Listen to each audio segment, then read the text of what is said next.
Capítulo 29. 1917. Já não choro pelo meu lar.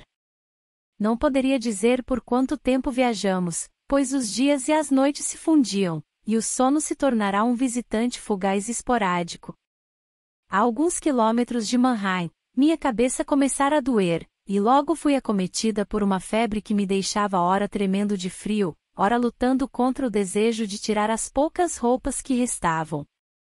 Liliane ia sentada ao meu lado, enxugando minha testa com sua saia, ajudando-me quando parávamos. Tinha o semblante contraído de tensão.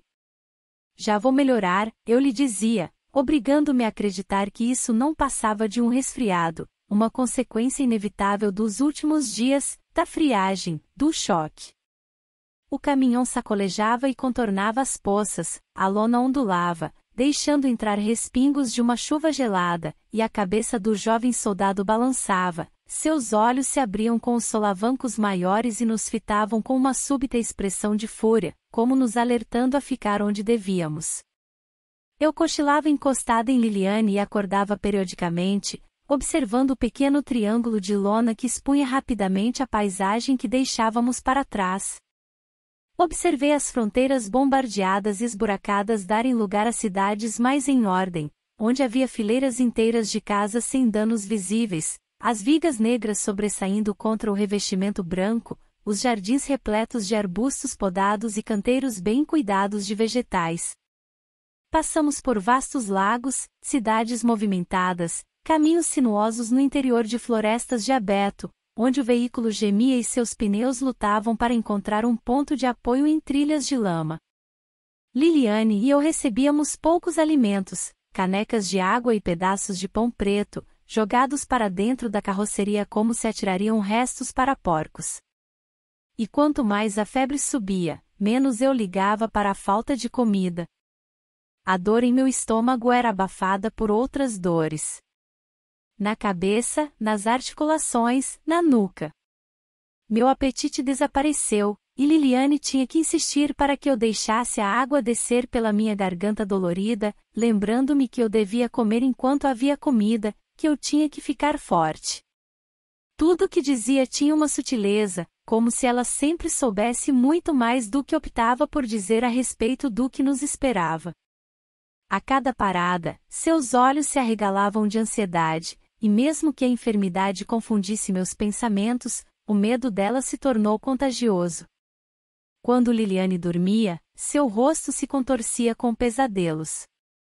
Às vezes, ela acordava arranhando o ar e fazendo ruídos indistintos de ansiedade. Quando podia, eu tocava no braço dela, tentando trazê-la delicadamente de volta ao estado de vigília. Às vezes, olhando para a paisagem alemã, eu me perguntava por que eu fazia isso. Desde que eu descobrira que já não rumávamos para Ardennes, comecei a perder a fé. O comanda e seus tratos agora pareciam a milhões de quilômetros de distância. Minha vida no hotel, com aquele balcão de mogno lustroso, minha irmã e a aldeia onde eu crescerá, haviam se tornado oníricos, como se eu os tivesse imaginado muito tempo antes. Nossa realidade era o desconforto, o frio, a dor, o medo onipresente, como um zumbido em minha cabeça. Eu tentava focar, lembrar-me das feições de Edward, sua voz, mas até ele me faltava. Eu conseguia visualizar pequenas partes dele, o ondulado de seu cabelo castanho macio em seu colarinho, suas mãos fortes, mas já não conseguia juntar os pedaços num todo reconfortante. Eu estava mais familiarizada agora com a mão quebrada de Liliane pousada na minha. Olhava para ela, com as minhas talas improvisadas nos dedos machucados, e tentava me lembrar de que havia um propósito nisso tudo, que a questão crucial da fé é que ela precisa ser testada. Ficava mais difícil, a cada quilômetro, acreditar nisso. A chuva passou. Paramos num vilarejo e o jovem soldado esticou as pernas compridas com rigidez e saltou. O motor parou e ouvimos alemães falando do lado de fora. Eu me perguntei por um instante se eu poderia pedir um pouco de água. Meus lábios estavam secos e meus membros, fracos. Liliane, sentada em frente a mim, estava imóvel, como um coelho farejando o ar para identificar o perigo. Tentei esquecer minha cabeça latejante e gradualmente percebi os ruídos de um mercado, a divulgação alegre dos comerciantes, as negociações em voz baixa entre as mulheres e os donos das barracas.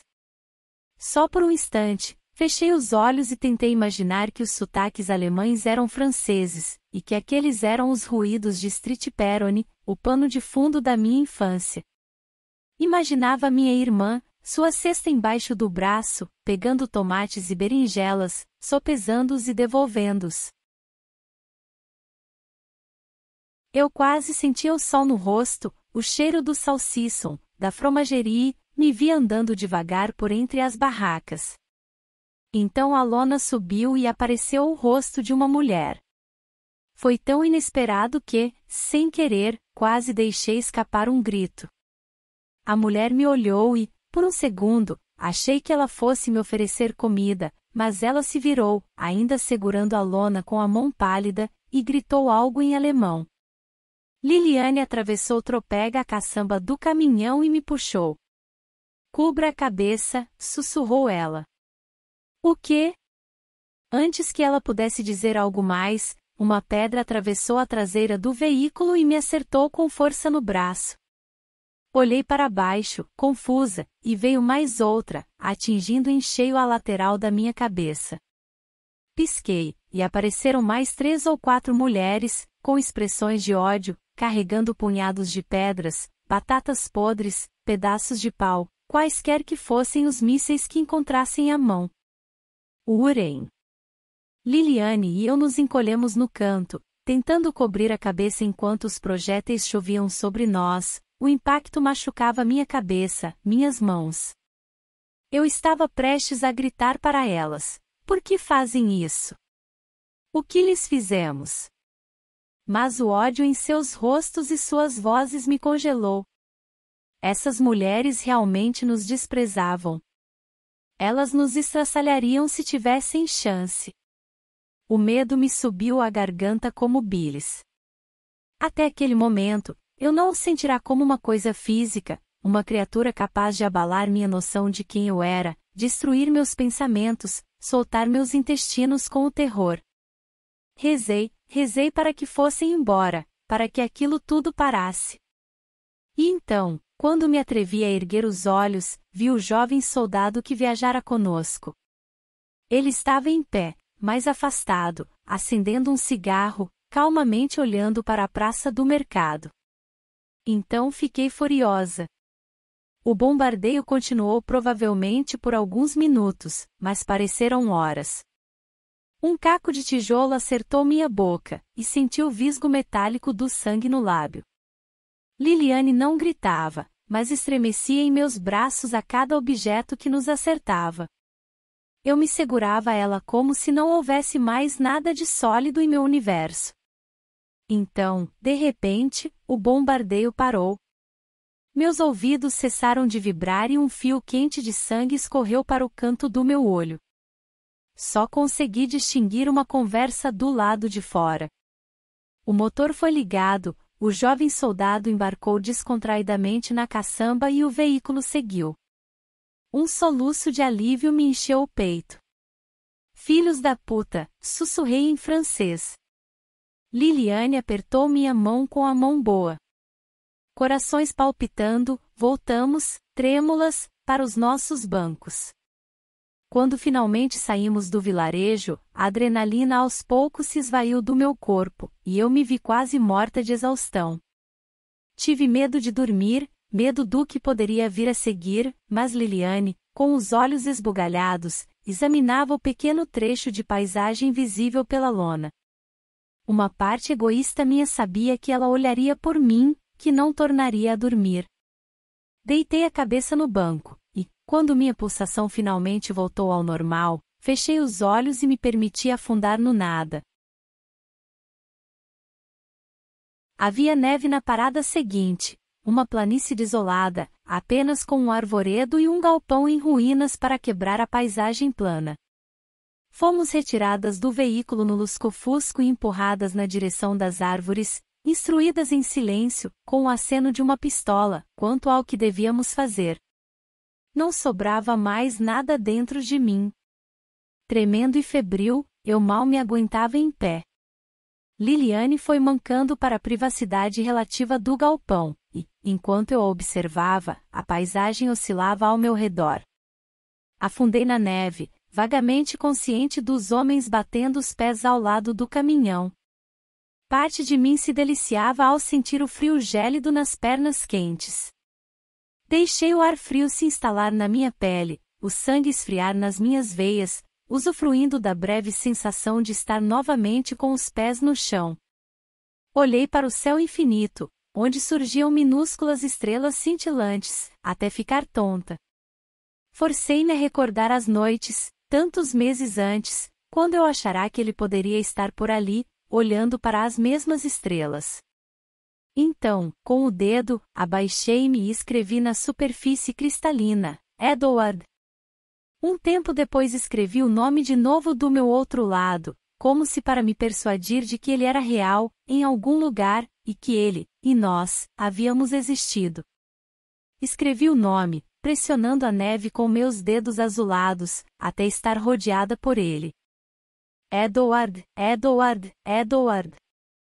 Escrevi o nome dele 10, 20 vezes. Era tudo que eu enxergava. Eu estava num grande círculo de Edwards, todos dançando para mim.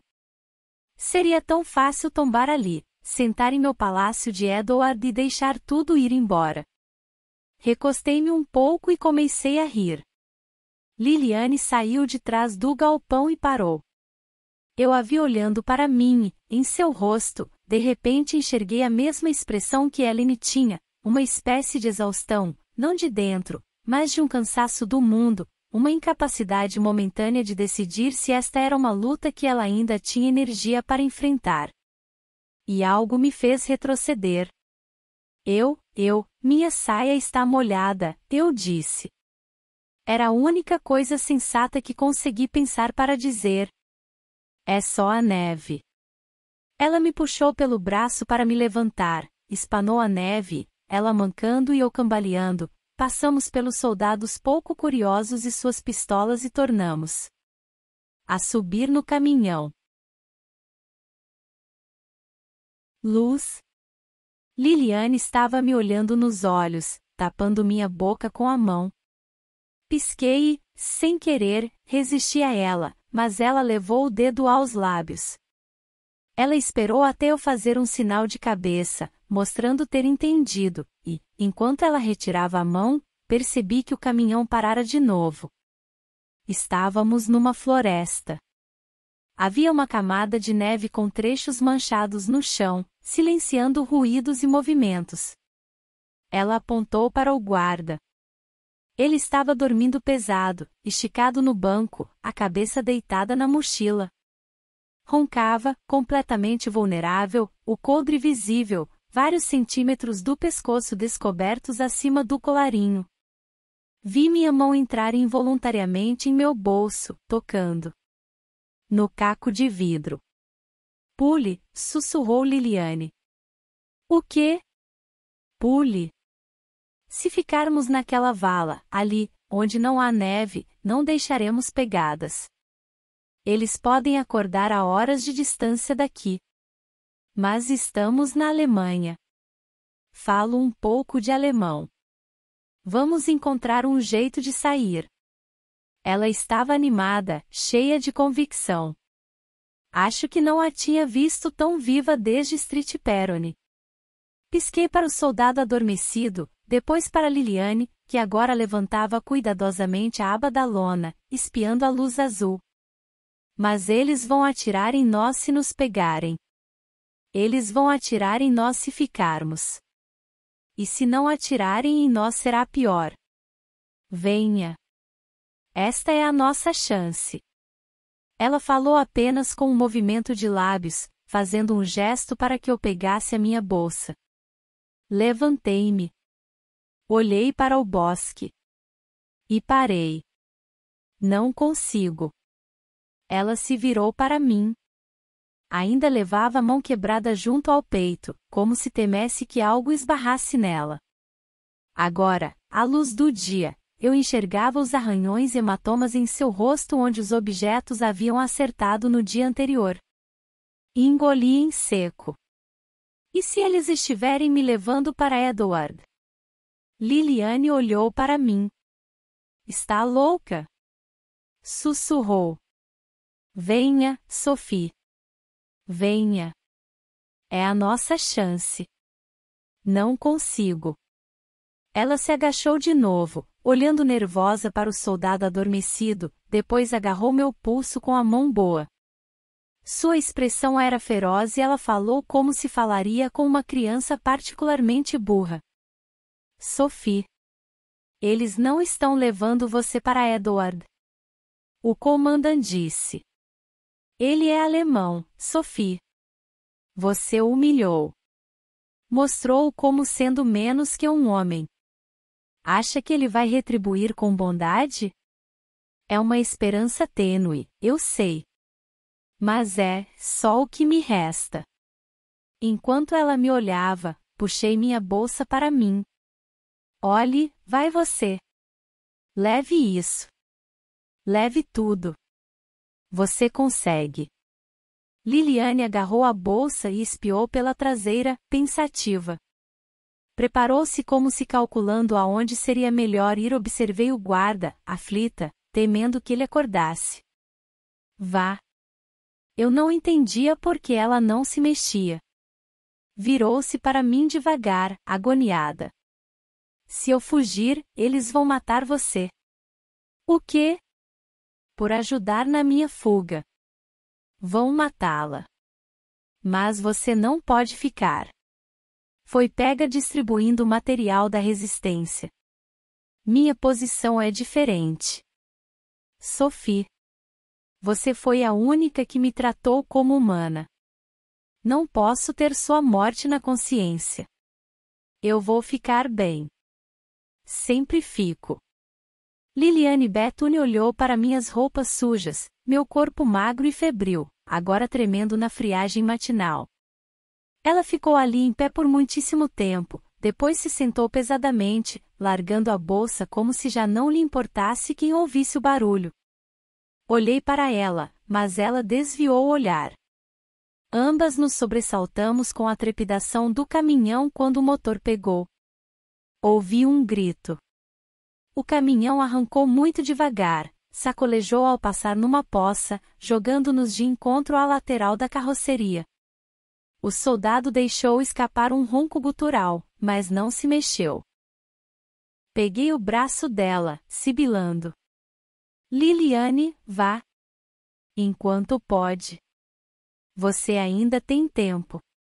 Eles não vão ouvir.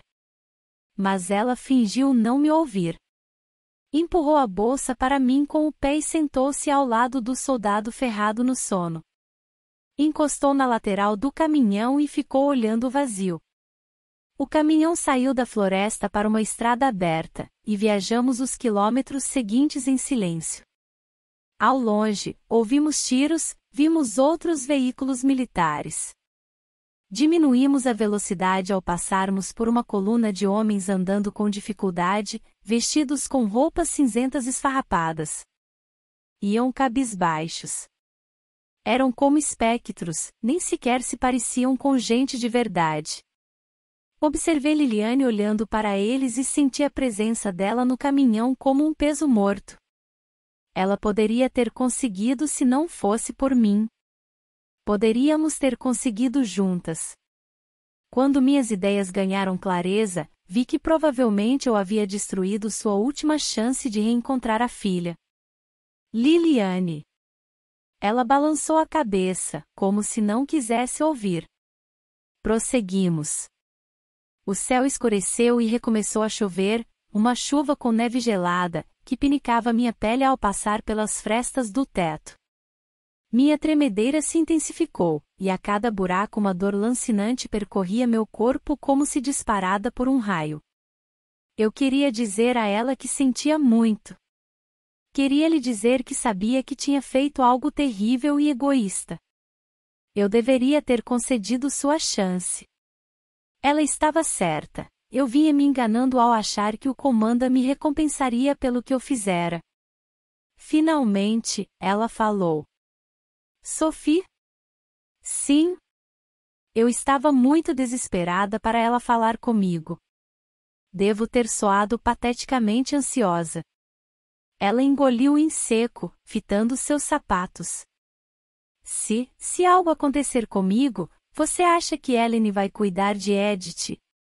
Quero dizer, realmente cuidar dela? Amá-la? Claro. É tão impossível Ellen deixar de amar uma criança quanto, sei lá, se juntar aos boches. Tentei sorrir. Eu estava determinada a parecer menos doente do que me sentia, tentar garantir-lhe que ainda poderia acontecer algo de bom. Mexi-me no banco, procurando esticar as costas. Todos os ossos do meu corpo doeram quando fiz isso. Mas você não deve pensar assim.